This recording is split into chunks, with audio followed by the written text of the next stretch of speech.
Salve Maria, viva Cristo Rei.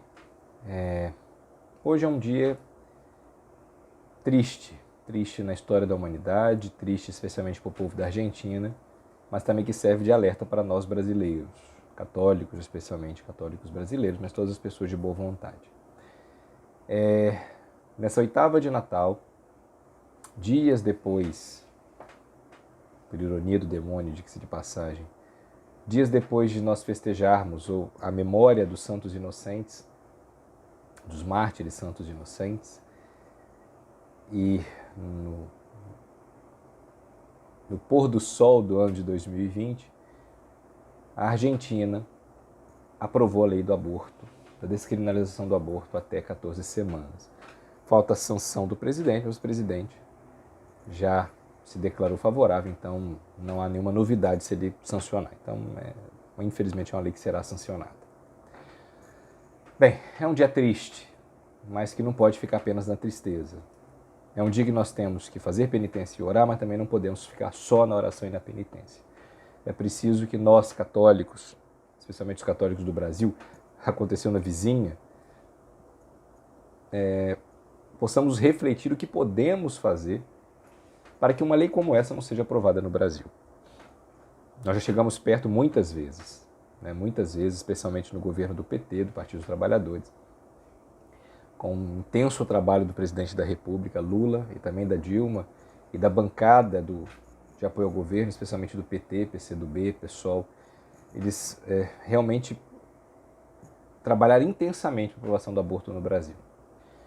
E por uma graça de Deus e também pela força do movimento pró-vida no Brasil, essa lei não foi totalmente aprovada. Teve algumas malabarismos feitos, especialmente com a Dilma, com a aprovação de uma lei onde a pessoa não precisava dar provas do estupro, bastava dizer que foi estuprada para poder realizar o aborto. Então, na prática é como se fosse a liberação do aborto, Então basta dizer, não tem que provar. E assim, se utilizando uma lei que já existe, uma outra lei iníqua que já existia aqui no Brasil. Mas acho que para início de conversa, esse tipo de lei jamais deveria ser aprovada e mais, quiçá deveria ser discutida. Não se discute qualquer lei ou qualquer ato que permita uma franca oposição à lei natural. Então, por exemplo, não pode existir lei permitindo matrimônio entre pares homossexuais, porque fere a lei natural. Não pode haver lei ou atos de governo ou processo educacional que permita a educação da ideologia de gênero, por exemplo, nas escolas, porque isso fere a lei natural. Também não deveria ter lei permitindo, e muito menos, deveria ter lei permitindo o assassinato de pessoas em situações frágeis, como, por exemplo, a lei de eutanásia.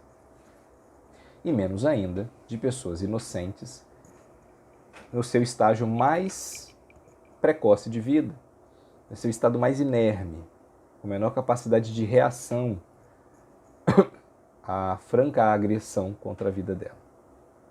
Porque isso fere frontalmente a lei natural e a lei natural mais basilar de todas, que é o direito à vida desde a concepção até a morte natural, especialmente o direito à vida do justo e inocente. E por que eu estou falando sobre isso? Porque, segundo a doutrina social da Igreja, o que estrutura a sociedade humana é a lei natural, ou seja, toda a questão política, econômica e social está sendo sustentada por essa lei natural. Então, toda vez que as leis positivas, aquelas aprovadas em Congresso, Senado, sancionadas pelo presidente, toda vez que essa lei ela opõe-se à lei natural, ela favorece a degradação de toda a sociedade, principalmente quando é a lei mais basilar, que é o direito à vida. Então, quando você tem uma aprovação de casamento, por exemplo, matrimônio homossexual, ou de ensino de ideologia de gênero na escola, já é gravíssimo, já deteriora o edifício social. Mas quando você tem uma lei que aprova o aborto, que é um ataque frontal ao direito natural, ou a lei natural mais basilar de todas, você ataca naquele pilar mais importante. Então você destrói, você implode o tecido, o edifício social. Isso não sou eu que estou falando, viu? Eu só estou aqui repetindo aquilo que a igreja, nos seus documentos, na figura de tantos papas, afirmaram. O Papa São João Paulo II falou isso. O Papa Bento XVI foi além. Por conta das eleições de 2010, onde havia essa discussão do aborto, o Papa Bento XVI mandou eu não lembro se foi uma circular ou uma orientação, acho que foi uma orientação aos bispos, que reafirmasse a necessidade dos católicos não votarem em pessoas favoráveis ao aborto. Aí vem a pergunta, mas não seria também justo que ele falasse que pessoas são favoráveis a outros crimes também? Por que o aborto? Porque o aborto é tão importante assim a ponto de ter que ser um critério fundamental de um voto, porque o Papa não se manifestou com relação ao voto a mais nada, foi exatamente em relação a isso, como fundamento. É lógico que os outros critérios são importantes, mas esse é como critério fundamental. Por quê? Porque, e o Papa falou, não adianta um candidato ser favorável ao pobre, a ajudar o pobre, ajudar ao cuidado da natureza, se essa pessoa, esse mesmo candidato, é favorável ao aborto. Porque ele se autodestrói na própria defesa dos direitos humanos. Não tem como você ser favorável aos direitos humanos se você não é favorável ao direito humano mais basilar. Não tem como. É uma contradição grave que leva a crer, tamanha a contradição, que essa pessoa, na verdade, não está nem um pouco preocupada com o pobre, não está nem um pouco preocupada com o negro, com a mulher, nem com a natureza e mais nada disso. Essa pessoa está utilizando de retórica, de discursos, para alcançar o voto e fazer avançar uma agenda.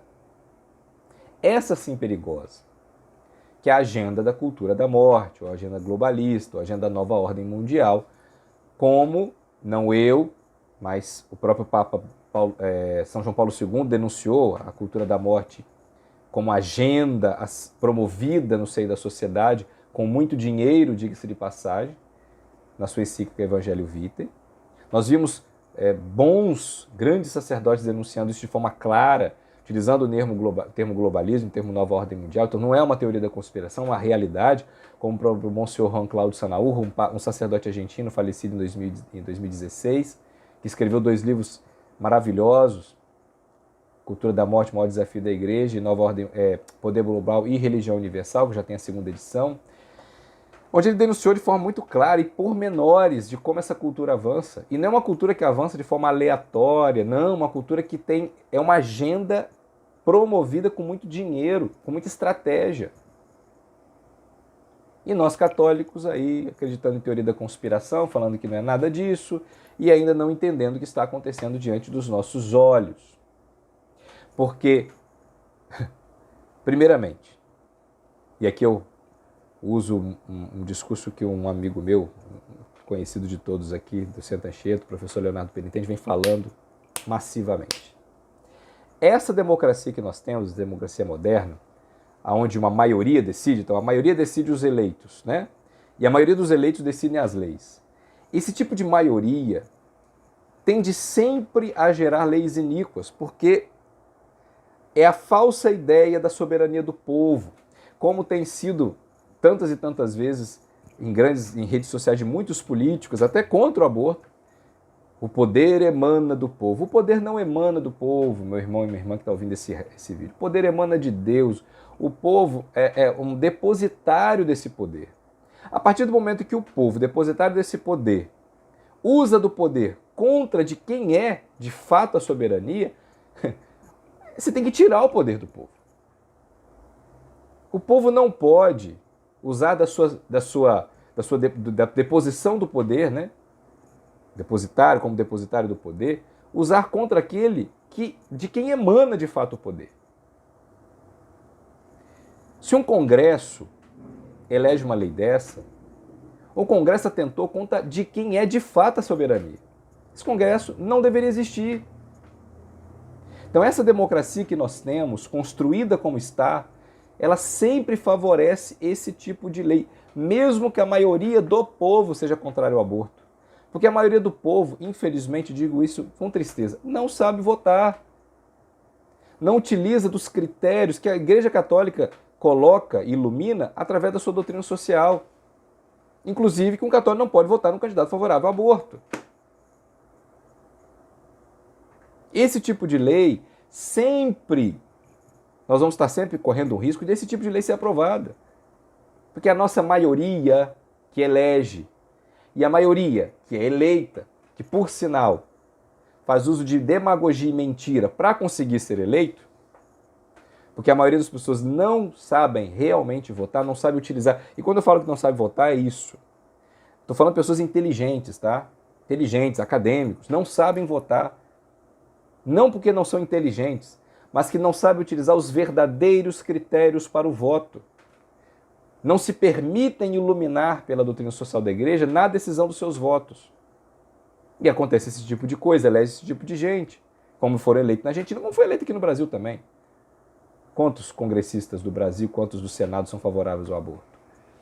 Isso para não dizer as outras. Estou falando do aborto como é a razão desse vídeo.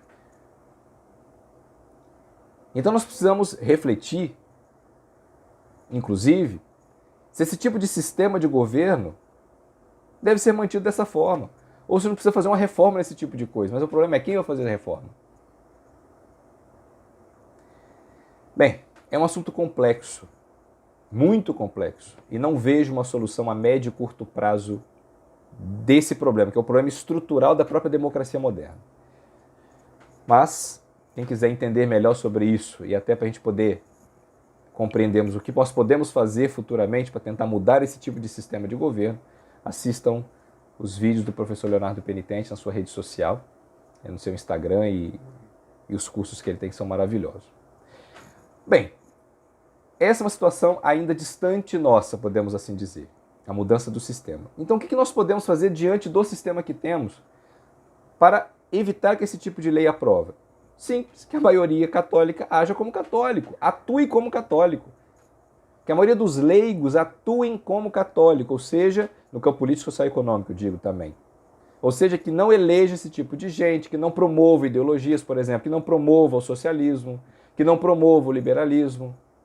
Duas ideologias, da qual leis favoráveis ao aborto em vários países de maioria liberal ou de maioria socialista, ou seja, de maioria de direita, maioria de esquerda, essas maiorias acabam fazendo a aprovação do aborto. A Inglaterra teve, Estados Unidos teve, se bem que Estados Unidos foi pela Suprema Corte, mas havia um movimento do Congresso e do Senado até chegar à questão da Suprema Corte lá nos Estados Unidos em 70. Mas a própria Inglaterra, e um dos primeiros, se não me engano, o primeiro, tá? O primeiro país a aprovar a descriminalização do aborto foi a recém-União das Repúblicas Socialistas Soviéticas, pouco após a Revolução Bolchevique, porque é da essência do socialismo a destruição do tecido social, daquilo que a igreja, daquilo que a moral católica ou a lei natural constrói. O socialismo é frontalmente contra a lei natural. Para o socialismo, a lei natural ela não existe, ela tem que ser destruída para construir uma nova sociedade, moldada sob novos valores. E tomando carona nessa onda, os promotores da cultura da morte estão promovendo, ou seja, por isso que a maioria dos promotores da cultura da morte geralmente são de base ideológica de esquerda ou socialista. Não é uma coincidência, mas não que isso não exista na direita, porque o próprio liberalismo contribui para isso também. Ou seja, o católico precisa ser católico, ele não pode ser liberal, socialista, né? Ele tem que ser católico e agir como católico. Então, nós precisamos fazer existir no Brasil uma maioria católica que de fato seja a maioria católica, que vote como católico. Mas aí precisa também que a maioria dos nossos prelados, se não todos deveriam, eduque essa mesma maioria para exercer bem o seu papel político, social e econômico. E me perdoe se eu estou falando aqui algo que ofenda os prelados da qual eu tenho muito respeito. Mas se uma maioria na Argentina votou esse tipo de coisa, e se a maioria no Brasil, inclusive, elege esse tipo de gente, eu só posso crer em duas coisas. Ou você tem uma maioria católica desobediente, ou você tem uma maioria católica mal formada. A desobediência, a culpa recai, obviamente, sobre o desobediente, mas o mal formado não. Recai sobre os formadores. seja dos formadores leigos, porque parte da formação católica também é dos leigos, mas especialmente dos nossos padres e bispos. E aí eu me pergunto, será que os nossos bispos estão atuando frontalmente contra o aborto? E quando eu digo frontalmente, gente, não é simplesmente dizer-se contra, é dar nomes. Não adianta dizer, gente, não, o aborto é mal. Diga, partido tal promove o aborto, ideologia tal promove o aborto. O católico não pode se compactuar com esse tipo de político. Não é isso que eu tenho visto, infelizmente, acontecer na nossa igreja aqui no Brasil. Quantas vezes eu vi prelados entrevistando e conversando com pessoas que declaradamente são favoráveis, como se estivesse conversando com uma pessoa católica. Quantas vezes? Que mensagem esse tipo de entrevista, por exemplo, dentro de um meio católico, que mensagem isso traz para o povo? Que mensagem que traz? Então eu queria trazer essa reflexão. Se nós não quisermos que isso aconteça no Brasil, além das penitências e das orações, nós precisamos melhorar a nossa formação, dar nome aos bois, como diz o ditado. Denunciar a cultura da morte, denunciar o que é a cultura da morte, que ela não é uma teoria da conspiração, denunciar cada ideologia promotora da cultura da morte, como o feminismo, como o ecologismo, como o próprio movimento LGBT, como esse movimento de controle populacional, a ideologia de gênero, o socialismo, o liberalismo. Não é denunciar genericamente, é denunciar de forma clara e objetiva. Porque o que nós católicos estamos precisando é de receber a verdade de forma clara e objetiva, a qual eu apenas me sobra me submeter a ela. A partir do momento que eu falo muito genericamente, aí eu falo muito para os prelados isso, a partir do momento que os senhores, da qual, repito, tenho muito respeito, falam genericamente, não fica claro, especialmente para as pessoas já muito mal formadas, não fica claro que atitude tenho que tomar. Mas a partir do momento que vocês denunciam cada uma dessas ideologias, purifica as verdades que podem existir nelas e coloque dentro de um contexto católico, que é o contexto correto, por exemplo, a defesa do meio ambiente. É lógico que é correto, mas a defesa do meio ambiente dentro de uma ideologia ecologista é má. Porque dentro da ideologia ecologista, a natureza está acima do homem. A natureza é Deus, é Pachamama, é deusa.